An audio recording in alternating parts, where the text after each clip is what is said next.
Good evening, everyone. Welcome to YES-UPSC, the daily news analysis. Dear friends, if you are enjoying the video, please like the video, share it, and subscribe the channel. Hello, friends. In the daily news analysis, the first article for the day. So, ivattina modala article na nodona, women army officer eligible for permanent commission. So, this is a day actually. So, ivattina divasa actually. So, equality, men, women equality ge ಒಂದು ಸುವರ್ಣ ದಿನ ಅಂತ ಹೇಳ್ಬೋದು actually. So very important. So women army officers eligible for permanent commission, very very important. So set by supreme court, right. So ಒಂದು dilemma ಇತ್ತು, ಒಂದು obligations ಇತ್ತು, weather ವುಮನ್ಗೆ equal opportunity ಸಿಗುತ್ತಾ ಹೇಗೆ ಅಂತ. ಸೊ ಇದರಲ್ಲಿ ಹೇಳುವುದಾದ್ರೆ ಫಸ್ಟ್ ಕನ್ಸರ್ನ್ ಹೇಳ್ತೀನಿ, ನಾನು ನಿಮಗೆ ವಿಷಯ ಹೇಳ್ತೀನಿ. ವಿಷಯ ಏನಪ್ಪಾ ಅಂತ ಹೇಳಿದ್ರೆ, ಇಲ್ಲಿ ಮೊದಲನೇದು ಪರ್ಮನೆಂಟ್ ಕಮಿಷನ್ಗೂ ಅಥವಾ ಶಾರ್ಟ್ ಸರ್ವಿಸ್ ಕಮಿಷನ್ಗೂ ನೀವು ಡಿಫರೆನ್ಸ್ ತಿಳ್ಕೋಬೇಕು. Short service commission and permanent commission ಎರಡು ಡಿಫರೆನ್ಸ್. ಪರ್ಮನೆಂಟ್ ಕಮಿಷನ್ಸ್ ಅಲ್ಲಿ ಯಾರಾದರೂ ಅಪಾಯಿಂಟ್ ಆದರೆ NDC ಇಂದ, ನ್ಯಾಷನಲ್ ಡಿಫೆನ್ಸ್ ಅಕಾಡೆಮಿಯಿಂದ ಈ ರೀತಿ ಅಪಾಯಿಂಟ್ ಆದರೆ ಅವರಿಗೆ 60 ವರ್ಷಗಳು ಅವರು ಸೇವೆಯನ್ನ ಮಾಡ್ತಾರೆ, ಕರೆಕ್ಟ್. ಸೊ ಒಬ್ಬ ಆಫೀಸರ್ SSC ಅಂತ ಅಪಾಯಿಂಟ್ ಆದರೆ, ಅಂದ್ರೆ ಶಾರ್ಟ್ ಸರ್ವಿಸ್ ಕಮಿಷನ್ ಅಲ್ಲಿ ಅವರು ಅಪಾಯಿಂಟ್ ಆದರೆ ಅಲ್ಲಿ ಅವರು ಆಕ್ಚುಲಿ 10 ವರ್ಷಗಳು ಕೆಲಸ ಮಾಡ್ತಾರೆ, ಪ್ಲಸ್ ಇನ್ನು 4 ವರ್ಷ ಎಕ್ಸ್ಟ್ರಾ ಮಾಡಬಹುದು. ಟೋಟಲ್ 14 ಇಯರ್ಸ್ ಅವರು ವರ್ಕ್ ಮಾಡ್ತಾರೆ. ಅದಾದ್ಮೇಲೆ ಅವ್ರಿಗೊಂಥರ ರಿಟೈರ್ಮೆಂಟ್ ತರ, either they may be promoted to PC promote ಆಗ್ಬೋದು ಅವರು, ಅಥವಾ ದೇ ಮೇ ಟೇಕ್ ರಿಟೈರ್ಮೆಂಟ್, ಅವ್ರಿಗೆ ಅವಕಾಶ ಇರುತ್ತೆ, ರೈಟ್. ಬಟ್ ಇಲ್ಲಿ ಕ್ವಶನ್ ಇರ್ತಕ್ಕಂಥದ್ದು ವುಮನ್ಗೆ ಸಂಬಂಧಪಟ್ಟಂತೆ, ರೈಟ್. ಸೊ SSC ಆಪ್ಷನ್ ಇದೆಯಲ್ಲ, ಅಂದ್ರೆ ಶಾರ್ಟ್ ಸರ್ವಿಸ್ ಕಮಿಷನ್ ಮಿಲಿಟರಿನಲ್ಲಿ ಆಪ್ಷನ್ ಇದೆಯಲ್ಲ, ಆರ್ಮಿನಲ್ಲಿ ಆಪ್ಷನ್ ಇದೆಯಲ್ಲ, ಇದು ವುಮನ್ಗೆ ಇದೆ, ಕರೆಕ್ಟ್. ಬಟ್ ಆದ್ರೆ ಅವ್ರನ್ನ PC ಆಗಿ ಪ್ರಮೋಟ್ ಮಾಡೋದಕ್ಕೆ ಇಲ್ಲ, ಅಂದ್ರೆ ಪರ್ಮನೆಂಟ್ ಕಮಿಷನ್ ಆಗಿ ಪ್ರಮೋಟ್ ಮಾಡೋದಕ್ಕೆ ಇಲ್ಲ. ಯಾಕೆ ಅಂತ ಪ್ರಶ್ನೆ ಮಾಡಬಹುದು. ವುಮನ್ 14 ವರ್ಷಗಳು ಕೆಲಸ ಮಾಡೋದಕ್ಕೆ ಅವ್ರಿಗೆ ಅವಕಾಶ ಇದೆ SSC ನಲ್ಲಿ, ಬಟ್ ಅವರು 60 ವರ್ಷಗಳು ಆರ್ಮಿನಲ್ಲಿ ವರ್ಕ್ ಮಾಡೋದಕ್ಕೆ ಅವಕಾಶ ಇಲ್ಲ. ಯಾಕೆ ಅಂದ್ರೆ ಗವರ್ನಮೆಂಟ್ ಹೇಳ್ತಾ ಇರ್ತಕ್ಕಂಥದ್ದು ಫಸ್ಟ್ ರೀಸನ್ ಏನಪ್ಪಾ ಅಂತ ಹೇಳಿದ್ರೆ, woman can not work for so long. So ಯಾಕೆ ಅಂತ ಹೇಳಿದ್ರೆ ಅವ್ರು ಹೇಳೋ ಪ್ರಕಾರ ಸೋ ಲಾಂಗ್ ವರ್ಕ್ ಮಾಡೋಕ್ಕಾಗಲ್ಲ ವುಮನ್ಗೆ, ಬಿಕಾಸ್ 60 ಇಯರ್ಸ್ ಅವರು ವರ್ಕ್ ಮಾಡಬೇಕು, 60 ಇಯರ್ಸ್. ಸೊ ವಿಚ್ ಇಸ್ ಅದರಲ್ಲೂ ಆರ್ಮಿನಲ್ಲಿ 60 ಇಯರ್ಸ್, 60 ವರ್ಷಗಳು ಅವರು ಕೆಲಸ ಮಾಡೋದು, ಅವರು ಫಿಸಿಯಾಲಜಿಕಲಿ ಅಷ್ಟು ಸ್ಟ್ರೆಂತ್ ಇರಲ್ಲ, ಅಂದ್ರೆ ದೈಹಿಕವಾಗಿ ಅಷ್ಟು ಸಮರ್ಥರಲ್ಲ ಅಂತ ಹೇಳ್ತಕ್ಕಂಥದ್ದು ಗವರ್ನಮೆಂಟಿನ ವಾದ. ಯಾಕೆ ಅಂತ ಹೇಳಿದ್ರೆ ಎರಡನೇ ಕಾರಣ ಹೇಳ್ತಾರೆ. ಸೊ ಒಂದು, ವುಮನ್ ಇಸ್ ಫಿಸಿಯಾಲಜಿಕಲಿ ಸ್ಟ್ರೆಂತ್ ಇರಲ್ಲ. ಯಾಕೆ ಸ್ಟ್ರೆಂತ್ ಇರಲ್ಲ ಅಂತ ಹೇಳಿದ್ರೆ, ಅವರು ಲೈಫಿನ ಎಲ್ಲ ಸ್ಟೇಜಸ್ಗಳನ್ನ ದಾಟಿ ಹೋಗಿರ್ತಾರೆ. ಆಕ್ಚುಲಿ ಅವ್ರಿಗೆ ಫಿಸಿಕಲಿ ಬಹಳ ಪ್ರಾಬ್ಲಮ್ಸ್ ಇರುತ್ತೆ. ಎಕ್ಸಾಂಪಲ್, ಪ್ರೆಗ್ನೆನ್ಸಿ ಪೀರಿಯಡ್ ಇರುತ್ತೆ ಅವ್ರಿಗೆ, ರೈಟ್. ಸೊ ಪ್ರೆಗ್ನೆನ್ಸಿ ಪೀರಿಯಡ್ ಆದ್ಮೇಲೆ ಲ್ಯಾಕ್ಟಿಂಗ್ ಪೀರಿಯಡ್ ಇರುತ್ತೆ, ಅಂದ್ರೆ ಅವರು ತಾಯಿಯಾಗಿ ಜೀವನವನ್ನ ಮುಂದುವರಿಸ್ತಾ ಇರ್ತಾರೆ. ಅಂಡ್ ಅದಾದ್ಮೇಲೆ ಚೈಲ್ಡ್ ಕೇರ್ ಇರುತ್ತೆ, ಅವ್ರಿಗೆ ಮಕ್ಕಳನ್ನ ನೋಡ್ಕೋಬೇಕು, ಫ್ಯಾಮಿಲಿ ಕೇರ್ ಇರುತ್ತೆ, ಕರೆಕ್ಟ್. ಈ ಎಲ್ಲ ಪ್ರಾಬ್ಲಮ್ಸ್ಗಳು ಇರುತ್ತೆ ಅವ್ರಿಗೆ. ಸೊ ಅಲ್ಲಿಗೆ ಹೌಸ್ ಹೋಲ್ಡಿಂಗ್ ಅಥವಾ carrying of the house, caretaker ಅಂತ ಕರಿತೀವಿ ನಾವು, ಕೇರ್ ಎಕಾನಮಿ ಅಂತ ಕರಿತೀವಿ, ರೈಟ್. ಸೊ ಹಾಗೆ ಮನೆಯನ್ನ ನೋಡ್ಕೊಳ್ಳುವಂತ ಬಹಳ ದೊಡ್ಡ ಜವಾಬ್ದಾರಿ ಇರುತ್ತೆ ಅವ್ರಿಗೆ ಆಕ್ಚುಲಿ. ಸೊ ಈ ಎಲ್ಲ ಸೊಸೈಟಿಯಲ್ಲಿ ಈ ತರದ್ದು ಪ್ರಾಬ್ಲಮ್ಸ್ ಇರುವಾಗ ಅವ್ರ ಇದ್ರ ಜೊತೆಗೆ ಮಿಲಿಟರಿನಲ್ಲಿ 60 ವರ್ಷಗಳು ಕೆಲಸ ಮಾಡೋದು ಕಷ್ಟ ಆಗತ್ತೆ ಅಂತ ಗವರ್ನಮೆಂಟಿನ ವಾದ. ಸೊ ಮೂರನೇ ರೀಸನ್ ಗವರ್ನಮೆಂಟ್ ಹೇಳುತ್ತೆ, ಅಂದ್ರೆ ನಾನು ನಿಮ್ಗೆ ರೀಸನ್ ಕೊಡ್ತಾ ಇರೋದು ಪರ್ಮನೆಂಟ್ ಕಮಿಷನ್ಗೆ ಯಾಕೆ ವುಮನ್ ಅನ್ನ ಗವರ್ನಮೆಂಟ್ ಪ್ರಮೋಟ್ ಮಾಡೋದಕ್ಕೆ ಹಿಂದೇಟ್ ಹಾಕಿದ್ರು ಅಂತ. ಅದಕ್ಕೆ ಹಿಂದೇಟ್ ಅಂತ ಹೇಳೋದಕ್ಕಿಂತ ಗವರ್ನಮೆಂಟ್ ರೀಸನ್ಸ್ ಕೊಡ್ತಾರೆ ಯಾಕೆ ಪರ್ಮನೆಂಟ್ ಕಮಿಷನ್ಗೆ ಮಿಲಿಟರಿನಲ್ಲಿ, ಆರ್ಮಿನಲ್ಲಿ ವುಮನ್ ಅನ್ನ ತಗೊಳಕಾಗಲ್ಲ. SSC ಗೆ ಮಾತ್ರ ನಾವು ತಗೊಂಡಿದೀವಿ, ಅಲ್ಲಿವರೆಗೂ ಮಾತ್ರ ಅವರಿದ್ದಾರೆ, ಬಟ್ PC ಗೆ ತಗೊಳಕಾಗ್ತಲ್ಲ, ಪರ್ಮನೆಂಟ್ ಕಮಿಷನ್ಗೆ ತಗೊಳಕಾಗ್ತಲ್ಲ. ಡಿಫರೆನ್ಸ್ ಹೇಳಿದೀನಿ. SSC ಅಂದ್ರೆ 10 + 4 ವರ್ಷ ಇದ್ಕೊಂಡು 14 ವರ್ಷ ಕೆಲಸ ಮಾಡ್ತಾರೆ ಅವರು, ಅದಾದ್ಮೇಲೆ ರಿಟೈರ್ಡ್, ರೈಟ್. ಸೊ ಅದೇ PC ನಲ್ಲಾದ್ರೆ, ಪರ್ಮನೆಂಟ್ ಕಮಿಷನ್ಸ್ ಅಲ್ಲಾದ್ರೆ 60 ವರ್ಷಗಳು ಕೆಲಸ ಮಾಡಬಹುದು.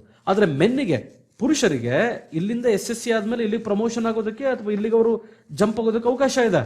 ಅವ್ರ ನ್ಯಾಷನಲ್ ಡಿಫೆನ್ಸ್ ಅಕಾಡೆಮಿ ಈ ತರದ ಅಕಾಡೆಮೀಸ್ಗಳಿಂದ ರಿಕ್ರೂಟ್ಮೆಂಟ್ ಆಗಿದ್ರೆ, ರೈಟ್. ಬಟ್ ಆದ್ರೆ ವುಮನ್ಗೆ ಅವಕಾಶ ಇಲ್ಲ. ಈ ತಾರತಮ್ಯ ಯಾಕೆ ಅಂತ ಹೇಳಿ ಕೋರ್ಟ್ ಅಲ್ಲಿ ಪ್ರಶ್ನೆ ಹೋದಾಗ, ಸೊ ಕೋರ್ಟ್, ಸುಪ್ರೀಂ ಕೋರ್ಟ್ ಇವತ್ತು ಕೊಟ್ಟಿರ್ತಕ್ಕಂಥ ಜಡ್ಜ್ಮೆಂಟ್, ನಾನ್ ನಿಮ್ಗೆ ಇದರ ಬ್ಯಾಕ್ ಗ್ರೌಂಡ್ ಅನ್ನ ಹೇಳ್ತಾ ಇದ್ದೀನಿ, ಅರ್ಥ ಆಯ್ತಾ. ಸೊ ಮೂರನೇ ಪಾಯಿಂಟ್, ಒಬ್ಬ woman officer, one single woman officer, so ಒಂದು ಬೆಟಾಲಿಯನ್ ಅಲ್ಲಿ ವರ್ಕ್ ಮಾಡ್ತಾರೆ ಅಂತ ಹೇಳಿದ್ರೆ, ಫಾರ್ ಎಕ್ಸಾಂಪಲ್ 200 ಸೋಲ್ಜರ್ಸ್ ಇರ್ತಾರೆ, ಅದರಲ್ಲಿ ಒಂದು ವುಮನ್ ಬೆಟಾಲಿಯನ್ ಇರ್ತಾರೆ ಅಂತ ಹೇಳಿದ್ರೆ, ಅವರು ಒಬ್ರು ಆಕ್ಚುಲಿ ಆ ವುಮನ್ ಅವ್ರು ಕೊಡುವಂತ ಕಮಾಂಡ್ಸ್ ನ ಈ 200 ಮೆನ್ಸ್ ಫಾಲೋ ಮಾಡದೇ ಇರಬಹುದು.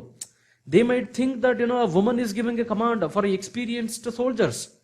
ಆ ರೀತಿ ಕನ್ಫ್ಲಿಕ್ಟ್ ಗಳಾಗ್ಬೋದು, ಕರೆಕ್ಟ್ ಅಲ್ವಾ. ಸೊ ಅಲ್ಲಿ ಒಳ ಜಗಳಗಳಾಗ್ಬೋದು, ಈ ತರದ ಪ್ರಾಬ್ಲಮ್ಸ್ ಆಗ್ಬೋದು ಅಂತ ಅವರು ಆಂಟಿಸಿಪೇಷನ್ ಮಾಡ್ತಾರೆ, ರೈಟ್. ಎಲ್ಲದಕ್ಕಿಂತ ಹೆಚ್ಚಾಗಿ ವುಮನ್ಗೆ ಅಷ್ಟು ಲಾಂಗ್ ಟರ್ಮ್ ಅಲ್ಲಿ ಅಂದ್ರೆ ಅವ್ರು ಏನು 60 years ವರ್ಕ್ ಮಾಡಬೇಕು. ಒಂದು ವುಮನ್ ಒಂದ್ ಕಡೆ 60 years ವರ್ಕ್ ಮಾಡ್ತಾರೆ ಅಂದ್ರೆ ಯಾಕೆಂದ್ರೆ ನಾವು ಅಲ್ಲೆಲ್ಲಾ ಕಡೆ ಇನ್ಫ್ರಾಸ್ಟ್ರಕ್ಚರ್ ಫೆಸಿಲಿಟೀಸ್ ಅನ್ನ ಕೊಡಬೇಕಾಗತ್ತೆ, ಕರೆಕ್ಟ್ ಅಲ್ವಾ? ಸೊ ಒಂದು ವುಮನ್ ನಲ್ಲಿ ಏನೋ ಆರ್ಮಿನಲ್ಲಿ ವರ್ಕ್ ಮಾಡ್ತಾರೆ ಅಂತ ಹೇಳಿದ್ರೆ ಅವ್ರಿಗೆ ಬೇಕಾಗಿರುವಂತ ಇನ್ಫ್ರಾಸ್ಟ್ರಕ್ಚರ್ ಫೆಸಿಲಿಟೀಸ್ ಅನ್ನ ಕೊಡಬೇಕಾಗತ್ತೆ. ಆ ಲಾಂಗ್ ಟರ್ಮ್ ಇನ್ಫ್ರಾಸ್ಟ್ರಕ್ಚರ್ ಫೆಸಿಲಿಟೀಸ್ ಅನ್ನ ಅವ್ರಿಗೆ ಕೊಡೋದಕ್ಕೆ, ಅವರಿಗೆ ಬೇಕಾಗಿರುವಂತಹ ಸೆಕ್ಯೂರಿಟಿ ಪ್ರಾವಿಷನ್ಸ್ ಅನ್ನ ಕೊಡೋದಕ್ಕೆ ನಮಗೆ ಡಿಫಿಕಲ್ಟ್ ಆಗುತ್ತೆ, ಕಷ್ಟ ಆಗುತ್ತೆ ಅಂತ ಗವರ್ನಮೆಂಟ್ ಹೇಳಿತ್ತು. ಸೊ ಎಲ್ಲಾ ರೀಸನ್ಗಳನ್ನ ಗವರ್ನಮೆಂಟ್ ಕೊಟ್ಟಿತ್ತು. ಸೊ ಎಲ್ಲಾ ರೀಸನ್ಗಳಿಂದ ನಾವು ವುಮನ್ ಅನ್ನ ಬರೀ SSC ನಲ್ಲಿ ಮಾತ್ರ ಇಟ್ಕೋತೀವಿ. ಅವ್ರಿಗೂ ಆ SSC ನಲ್ಲಿ ಇರೋರಿಗೆ ಅದಕ್ಕೂ ಕೂಡ ಕ್ಲಾಸಿಫಿಕೇಶನ್ ಮಾಡಿದ್ರು. ಏನ್ ಕ್ಲಾಸಿಫಿಕೇಶನ್ ಮಾಡಿದ್ರು ಅಂದ್ರೆ 14 ಇಯರ್ಸ್ ವರ್ಗೂ ಯಾರು ಸರ್ವಿಸಸ್ ಅಲ್ಲಿ ಇರ್ತಾರೋ ಅವ್ರಿಗೆ ಮಾತ್ರ ನಾವು PC ಪ್ರಮೋಷನ್ ಮಾಡ್ತೀವಿ ಅಂತ ಹೇಳಿದ್ರು. ಸ್ನೇಹಿತರೆ, ಹಿಂದೆ ತುಂಬಾ ಬ್ಯಾಕ್ ಗ್ರೌಂಡ್ ಹೇಳೋದಾದ್ರೆ prime minister Narendra Modi actually August 2018 15th of August 2018 ಏನು ಸ್ವತಂತ್ರ ಇಂಡಿಪೆಂಡೆನ್ಸ್ ಡೇ ದಿವಸ ಆಕ್ಚುಲಿ ಅನೌನ್ಸ್ ಮಾಡಿರ್ತಾರೆ, ಅಂದ್ರೆ ಪರ್ಮನೆಂಟ್ ಕಮಿಷನ್ಗೆ ವುಮನ್ ಅನ್ನು ನಾವು ಹಾಕ್ತಿವಿ ಅಂತ, ರೈಟ್? ಸೊ ಅದಾದ್ಮೇಲೆ ಇಂಪ್ಲಿಮೆಂಟೇಷನ್ ಆಗಿರ್ಲಿಲ್ಲ. ಸುಪ್ರೀಂ ಕೋರ್ಟ್ ಇನಿಷಿಯೇಟಿವ್ ತಗೊಂಡ ಮೇಲೆ ಇವತ್ತಿಗೆ ಸುಪ್ರೀಂ ಕೋರ್ಟ್ ಇವರಿಗೆ 3 ತಿಂಗಳ ಗಡುವನ್ನು ಕೊಟ್ಟಿದೆ. ಅಂದ್ರೆ ಸರ್ಕಾರಕ್ಕೆ 3 ತಿಂಗಳ ಗಡುವನ್ನು ಕೊಟ್ಟಿದೆ. 3 months ಒಳಗಡೆ ನೀವು ವುಮನ್ ಆಫೀಸರ್ಸ್ ಯಾರಿದಾರೋ ಅವ್ರನ್ನ PC ಗೆ ಪ್ರಮೋಟ್ ಮಾಡಬೇಕು, ಪರ್ಮನೆಂಟ್ ಕಮಿಷನ್ಗೆ ಹಾಕೋಬೇಕು ಅವ್ರನ್ನ. ಲಾಸ್ಟ್ 3 months ಅಷ್ಟೇ ನಿಮಗೆ ಗಡುವು ಅಂತ ಸುಪ್ರೀಂ ಕೋರ್ಟ್ ಹೇಳಿದೆ ಇವತ್ತು, ರೈಟ್? ಸೊ ಹೀಗೆ PC ಗೆ ಹಾಕ್ತಿವಿ ಅಂತ ಹೇಳಿದ್ರು. ಬಟ್ ಕಂಡೀಷನ್ ಏನು? ಓನ್ಲಿ ಫಾರ್ 14 years ಸರ್ವಿಸ್ ಮಾಡಿರೋರಿಗೆ, 14 ವರ್ಷ ಸರ್ವಿಸ್ ಮಾಡಿರೋರಿಗೆ, ರೈಟ್? ಸೊ 20 ವರ್ಷ ಸರ್ವಿಸ್ ಯಾರು ಮಾಡ್ತಾರೋ 20 ವರ್ಷ ಸರ್ವಿಸ್ ಆಗಿರೋರಿಗೆ ಪೆನ್ಷನ್ ಕ್ಲೈಮ್ ಆಗ್ತಾರೆ, ಅವ್ರು ರಿಟೈರ್ಡ್ ಆಗ್ತಾರೆ ಅಂತ ಹೇಳಿತ್ತು. ಬಟ್ ಸುಪ್ರೀಂ ಕೋರ್ಟ್ ಈ ರೀತಿ ತಾರತಮ್ಯಗಳು ಬೇಡ. ಅವರು ಇರ್ರೆಸ್ಪೆಕ್ಟಿವ್ ಆಫ್ ದ ಸರ್ವಿಸಸ್, ಅವ್ರು ಎಷ್ಟೇ ವರ್ಷ ಸರ್ವಿಸಸ್ ಮಾಡಿರಲಿ ಅವರೆಲ್ಲರೂ ಕೂಡ ಪರ್ಮನೆಂಟ್ ಕಮಿಷನ್ ನೀವು ಹಾಕಬೇಕು, ಕರೆಕ್ಟ್ ಅಲ್ಲ? ಸೊ ಇದಿಷ್ಟು ಓವರ್ ಆಲ್ ಪಿಕ್ಚರ್ ಸ್ನೇಹಿತರೆ. ಸೊ ಆ ಇಶ್ಯೂಸ್ ಆಕ್ಚುಲಿ ಇವತ್ತು ಇಂಪಾರ್ಟೆಂಟ್ ಕೋರ್ ಇಶ್ಯೂ, ರೈಟ್? ಅವಾಗಲೇ ಹೇಳಿದಾಗೆ short service commissions eligible for permanent commission ನೆನ್ಪಿಟ್ಕೊಳ್ಳಿ, right? Supreme court order the government to implement its judgment in 3 months. So 3 ತಿಂಗಳ ಒಳಗಾಗಿ ಅವರು ಈ ಜಜ್ಮೆಂಟ್ ಅನ್ನ ಇಂಪ್ಲಿಮೆಂಟೇಷನ್ ಮಾಡಬೇಕು. The order castigated the governments for submitting a note containing written submissions. So portraying women as physiologically unfit for answering the call beyond duty of the army. ಅಂದ್ರೆ ಈಗ ಯಾವಾಗ duty ಕರೀತಾರೋ ಅವಾಗೆಲ್ಲ ಬರೋದಕ್ಕೆ ವುಮನ್ ಅನ್ಫಿಟ್ ಅಂತ ಹೇಳಿ government ಹೇಳಿತ್ತು. Because ಈಗ ಅವ್ರಿಗೆ ಪ್ರೆಗ್ನೆನ್ಸಿ ಪೀರಿಯಡ್ ಇರುತ್ತೆ, ಲ್ಯಾಕ್ಟಿಂಗ್ ಪೀರಿಯಡ್ ಇರುತ್ತೆ, ಆ ಟೈಮಲ್ಲಿ ನಾವು ಅವ್ರನ್ನ ಉಪಯೋಗ ಮಾಡಕ್ ಬರಲ್ಲ. ಎವ್ರಿ ಟೈಮಲ್ಲಿ ವಿ ಕೆನಾಟ್ ಕಾಲ್ ದೆಮ್, ಅವ್ರಿಗೆ ಲೀಜರ್ ಪೀರಿಯಡ್ ಕೊಡಬೇಕಾಗತ್ತೆ. ಸೊ ಈ ತರದ ಪ್ರಾಬ್ಲಮ್ಸ್ ಬಗ್ಗೆ ಆಕ್ಚುಲಿ ಸರ್ಕಾರ ಹೇಳಿತ್ತು. ಬಟ್ ಇದರಿಂದ ಏನಾಗುತ್ತೆ, ಆರ್ಟಿಕಲ್ 15ಗೆ ತಾರತಮ್ಯ ಆಗುತ್ತೆ. ಆರ್ಟಿಕಲ್ 15 ಪ್ರಕಾರ ದೇರ್ ಶುಡ್ ನಾಟ್ ಬಿ, ನಮಗೆ ಗೊತ್ತು ನಿಮಗೆ ಅಲ್ವಾ, ಆರ್ಟಿಕಲ್ 15 ಏನಪ್ಪ ಹೇಳುತ್ತೆ, there should not be any discrimination. There should not be any discrimination based on the ground of race, correct? Caste, religion and gender. ಲಿಂಗದ ಆಧಾರದ ಮೇಲೆ, ಧರ್ಮದ ಆಧಾರದ ಮೇಲೆ, ಜಾತಿಯ ಆಧಾರದ ಮೇಲೆ ಯಾವುದೇ ರೀತಿಯ ತಾರತಮ್ಯವನ್ನ ಮಾಡಬಾರದು ಅಂತ ಹೇಳಿ article 15 of Indian constitution, Bharat ಸಂವಿಧಾನದ ಆರ್ಟಿಕಲ್ 15 ಅನುಚ್ಛೇದ 15 ಹೇಳುತ್ತೆ, ಕರೆಕ್ಟ್ ಅಲ್ವಾ? ಇದು ನಿಮಗೆಲ್ಲ ಗೊತ್ತಿದೆ, right? So the note had mentioned that women ran the risk of capture. ಅಂದ್ರೆ ಗವರ್ನಮೆಂಟ್ ಏನು ಹೇಳಿತ್ತು ಆ ರಿಸ್ಕ್ಗಳನ್ನ, ಆ ಪಾಯಿಂಟ್ಗಳನ್ನ ಇಲ್ಲಿ ಮತ್ತೆ ರಿಪಿಟೇಷನ್ ಮಾಡ್ತಾ ಇದ್ವಿ. 30% of woman officers var deputed in conflict zones. ಅಂದ್ರೆ ಕನ್ಫ್ಲಿಕ್ಟ್ ಝೋನ್ಸ್ ಎಲ್ಲಿರುತ್ತೋ ಆ ಝೋನ್ಸ್ ಅಲ್ಲಿ ಆಕ್ಚುಲಿ 30% ಆಫ್ ವುಮನ್ ಆಫೀಸರ್ಸ್ ಅನ್ನ ಹಾಕಿದ್ವಿ ಅಂತ ಹೇಳ್ತಾರೆ. ಅದಾದ್ಮೇಲೆ court found the remarks in the note not only constitutionally invalid but also discriminatory effect in the dignity of the woman. ಅಂದ್ರೆ ಸರ್ಕಾರ ಹೇಳ್ತಾ ಇರುವಂತ ವಾದ ಇದೆಯಲ್ಲ, ಅದನ್ನ ಕೋರ್ಟ್ ಹೇಳುತ್ತೆ ಆಕ್ಚುಲಿ ಇದು ಕಾನ್ಸ್ಟಿಟ್ಯೂಷನಲಿ ಇನ್ವ್ಯಾಲಿಡ್. ಯಾಕಂದ್ರೆ ಆರ್ಟಿಕಲ್ 15 ವಿರುದ್ಧ ಆಗತ್ತಿದೋ ನೀವು ಮಾತಾಡೋದು, ನೀವು ಹೇಳ್ತಾ ಇರತಕ್ಕಂಥ ಪಾಯಿಂಟ್ಗಳು, ಕರೆಕ್ಟ್? ಅಂಡ್ ಬಟ್ ಡಿಸ್ಕ್ರಿಮಿನೇಟರಿ, ಇದು ಮಹಿಳೆಯ ಅವರ ಒಂದು ಡಿಗ್ನಿಟಿ, ಅವರ ಒಂದು ಗೌರವಕ್ಕೆ ವಿರೋಧವಾಗುತ್ತೆ. It will affect their dignity, right? ಅವ್ರಿಗೆ ಡಿಸ್ಕ್ರಿಮಿನೇಟ್ ಆಗುತ್ತೆ, ಮೋಸ ಮಾಡ್ದಂಗೆ ಆಗುತ್ತೆ, ತಾರತಮ್ಯ ಮಾಡ್ದಂಗೆ ಆಗುತ್ತೆ, ರೈಟ್? ಸೊ ಈ ರೀತಿ ಆಕ್ಚುಲಿ ಕೋರ್ಟ್ ಜಜ್ಮೆಂಟ್ ಅನ್ನ ಕೊಡುತ್ತೆ, ರೈಟ್? ಸೊ ಅದಾದ್ಮೇಲೆ 10 ಸ್ಟ್ರೀಮ್ಸ್, ಯಾವ್ಯಾವ್ದಪ್ಪ 10 ಸ್ಟ್ರೀಮ್ಸ್ ಇದೆ actually 10 streams of the combat support arms and services selections. ಅಲ್ಲಿ ಯಾವ 10 ಸ್ಟ್ರೀಮ್ಸ್ ಅಂತ ಹೇಳಿದ್ರೆ ಅದರಲ್ಲಿ single engineers, army aviation, so army air defence, electronic mechanical ಇಂಜಿನಿಯರಿಂಗ್ಸ್. So ಇದೆಲ್ಲ ಪಾಯಿಂಟ್ಗಳು ನೀವು ಓದ್ಕೊಳ್ಳಿ, ರೈಟ್? ಅದಾದ್ಮೇಲೆ SSC for women is available only in the combat support arms and services wings of the army, right?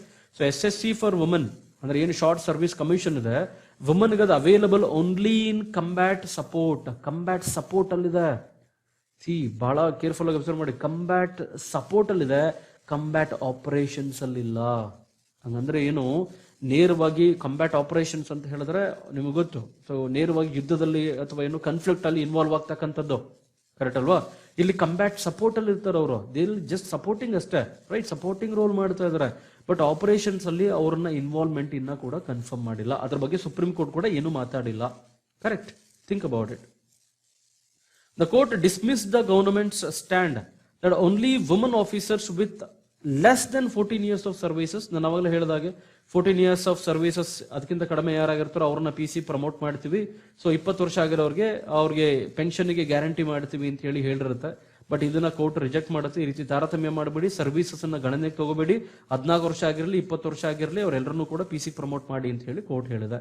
Applying the judgment retrospectively, the court declared that all service women officers would be eligible for permanent commission. ನಾವಾಗಲೇ ಹೇಳಿದಾಗೆ ಎಲ್ಲಾ ರೀತಿಯ services ಇರುವಂತವರು, ಅವ್ರಿಗೆ 10 ವರ್ಷ ಆಗಿರಲಿ 15 ವರ್ಷ ಆಗಿರಲಿ 20 ವರ್ಷ services ಆಗಿರಲಿ, ನೀವು ಅವರನ್ನ PCಗೆ ಅಂದ್ರೆ ಪರ್ಮನೆಂಟ್ ಕಮಿಷನ್ಗೆ ಪ್ರಮೋಟ್ ಮಾಡಬಹುದು ಅಂತ ಹೇಳಿ ಸೊ ಸುಪ್ರೀಂ ಕೋರ್ಟ್ ಹೇಳಿದೆ. ರೈಟ್. ಸೊ ಅದರ ಮುಂದುವರೆದ ಆರ್ಟಿಕಲ್ ಅಲ್ಲಿ the court held that blanket ban of woman SSC officers from command post cannot be sustained by ಲಾ. ಅಂದ್ರೆ ಏನು, ಬ್ಲಾಂಕೆಟ್ ಬ್ಯಾನ್ ಮಾಡಿದ್ವಿ ಆಕ್ಚುಲಿ ಪರ್ಟಿಕ್ಯುಲರ್ಲಿ, ರೈಟ್. ಹಾಗಂದ್ರೆ ಇಲ್ಲಿ particularly blanket ban of woman SSC officers from command post, ಇಲ್ಲಿ author ಮುಂದೆ ಹೇಳ್ತಾ ಹೋಗ್ತಾರೆ command appointments, ಇದು ಬಹಳ ಇಂಪಾರ್ಟೆಂಟ್. ದ ಕೋರ್ಟ್ ಹೆಲ್ಡ್, ಈ ಪಾಯಿಂಟ್ ಅರ್ಥ ಆಗ್ಬೇಕಂದ್ರೆ ಈ ಪಾಯಿಂಟ್ ನೋಡಿ, the court held that since command appointments were not automatic for men officers, so would it be for woman? So men ಆಫೀಸರ್ಸ್ಗೂ ಕೂಡ ಇವತ್ತಿಗೂ ಕೂಡ ಕಮಾಂಡ್ ಅಪಾಯಿಂಟ್ಮೆಂಟ್ಸ್ ಆಟೋಮೆಟಿಕಲಿ ಆಗಲ್ಲ. It will be left with army power ಅಲ್ಲಿ ಇರ್ತದೆ. Actually it was left to the army decide ಮಾಡುತ್ತೆ ಅದನ್ನ, army generals decide ಮಾಡ್ತಾರೆ to take a call on case to case basis. ಅಂದ್ರೆ ಯಾರನ್ನ ಕಮಾಂಡ್ ಪೋಸ್ಟ್ಗೆ appoint ಮಾಡಬೇಕು ಹೇಗೆ ಅನ್ನೋದನ್ನ ಅವ್ರು ಮಾತಾಡ್ತಾರೆ. ಸೊ ಇದ್ರ ಬಗ್ಗೆ ಏನೋ ಕೋರ್ಟ್ ಇಂಟರ್ಫಿಯರ್ ಆಗೋದು ಬಯಸಿಲ್ಲ. Right, think about it. Right, ಇದನ್ನ ಲಾ ಇಂದ ಕೂಡ ವೈಲೇಟ್ ಮಾಡಕ್ ಆಗಲ್ಲ ಅಂತ ಹೇಳ್ತಾರೆ. ರೈಟ್, ಅಲ್ಲಿಗೆ ಕಮಾಂಡ್ ಪೋಸ್ಟ್ ಗಳಿಗೆ ಮೆನ್ ಆಗಿರ್ಲಿ ವುಮನ್ ಆಗಿರ್ಲಿ ಅದಕ್ಕೆ ಸಂಬಂಧಪಟ್ಟಂತ ತೀರ್ಮಾನವನ್ನ ಯಾರು ತಗೋತಾರೆ ಅಂತ ಹೇಳಿದ್ರೆ ಆರ್ಮಿ ತಗೊಳುತ್ತೆ ಅಂತ ಹೇಳಿ ಕೋರ್ಟ್ ಹೇಳಿದೆ. ರೈಟ್. ಸೊ ನೆಕ್ಸ್ಟ್, ಪಾಸ್ಟ್ ಅಲ್ಲಿ ತುಂಬಾ ಹಿಂದೆ ಹೇಳೋದಾದ್ರೆ 1992ರಲ್ಲಿ ಮೊದಲನೇ ಬಾರಿಗೆ ಇಂಡಿಯನ್ ಆರ್ಮಿನಲ್ಲಿ, so Indian army began inducting woman officers in non medical roles. Medical ರೋಲ್ಸ್ಗೆ ಮುಂಚೆನೆ ತಗೊಂಡಿದ್ರು, ಆದ್ರೆ ನಾನ್ ಮೆಡಿಕಲ್ ರೋಲ್ಸ್ ಆಗಿ ಮೆಡಿಕಲ್ ಅನ್ನ ಬಿಟ್ಟು ಮೊದಲ ಬಾರಿಗೆ ಸಿಪಾಯಿಗಳಾಗಿ 1992ರಲ್ಲಿ ನಾನ್ ಮೆಡಿಕಲ್ ರೋಲ್ಸ್ಗೆ 1992ರಲ್ಲಿ ಇಂಡಿಯನ್ ಆರ್ಮಿಗೆ ತಗೋತೀವಿ. ಮುಂಚೆಲ್ಲ ಹೆಂಗ್ ತಗೋತಿದ್ರು ಅಂದ್ರೆ ಮೆಡಿಕಲ್ ರೋಲ್ಸ್ಗೆ, ಅಂದ್ರೆ ಏನಾದ್ರು ಎಮರ್ಜೆನ್ಸೀಸ್ ಇದ್ರೆ, ಏನಾದ್ರು ಅವಘಡಗಳಾದ್ರೆ, ಕನ್ಫ್ಲಿಕ್ಟ್ಗಳಾದ್ರೆ, ವಾರ ಆದ್ಮೇಲೆ ಅವ್ರಿಗೆ ಬಂದಾಗ ಅವ್ರಿಗೆ ಮೆಡಿಕಲ್ ಅಸಿಸ್ಟೆನ್ಸ್ ಅನ್ನ ಮಾಡೋದಕ್ಕೆ, ಸೊ ಅಲ್ಲಿ ಮಾತ್ರ ತಗೋತಾ ಇದ್ರು ಆಕ್ಚುಲಿ. ಬಟ್ ಇವಾಗ ಅಂದ್ರೆ 1992ರಲ್ಲಿ actually, so they are also taken on non medical roles ಅಂತ ಹೇಳಿದ್ರೆ for other assistants, for soldiers and so many things. Right. So in 2007 the United Nations first all female peacekeeping, United Nations ನ ಮೊದಲ all female peacekeeping ಇದೆಯಲ್ಲ, for force made up of 105 Indian police women was deployed to Liberia. So 2007ರಲ್ಲಿ so United Nations ಇನ ವಿಶ್ವಸಂಸ್ಥೆಯ so ಮೊದಲ female piece keeping, ಅಂದ್ರೆ ವಿಶ್ವಸಂಸ್ಥೆನಲ್ಲಿ piece keeping force ಅಂತ ಒಂದಿರುತ್ತೆ, peacekeeping force. Right. So ಈ peacekeeping force ಇದೆಯಲ್ಲ, ಇದರಲ್ಲಿ ಮೆನ್ ಕೂಡ ಇದ್ದಾರೆ, ವುಮನ್ ಕೂಡ ಇದ್ದಾರೆ. ಇಂಡಿಯಾ ಹೈಯೆಸ್ಟ್ ಇನ್ವೆಸ್ಟ್ಮೆಂಟ್ ಮಾಡುತ್ತಿದ್ದಕ್ಕೆ, ಅಂದ್ರೆ ಪ್ರಪಂಚದಲ್ಲಿ ಶಾಂತಿಯನ್ನ ಕಾಪಾಡೋದಕ್ಕೆ ಯುನೈಟೆಡ್ ನೇಷನ್ಸ್ ಪೀಸ್ ಕೀಪಿಂಗ್ಗೆ ಹೈಯೆಸ್ಟ್ ಮಿಲಿಟರಿಯನ್ನ ಅದರ ಅಸಿಸ್ಟೆನ್ಸ್ ಅನ್ನ ಕೊಟ್ಟಿರೋದೇ ಭಾರತ. ಕರೆಕ್ಟ್ ಅಲ್ವಾ?